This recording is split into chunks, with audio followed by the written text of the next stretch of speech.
детето герой, което спаси майка си, след като тя изпадна в безсъзнание зад волана на магистрала Струма. 12-годишното момиче натиснало спирачката с ръка. Това разказа пред BTV полицаите от Перник, които първи се отзовават на мястото.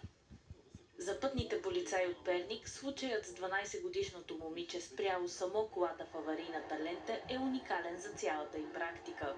Това да запази такова хладнокръвие и самообладание и да предприеме такива действия, наистина нещо уникално.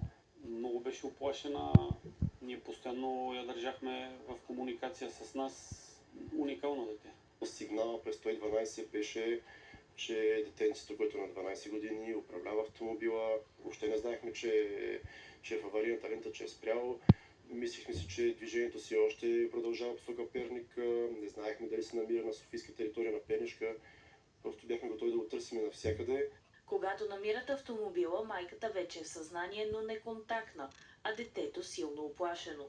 Но въпреки това е успяла да контролира колата. Запазва автомобила в стабилно състояние, придържайки го в платното за движение, да не самокатастрофира. В този момент не знам как ясно мога да си обясня, държайки волана, тя се обажда на 112.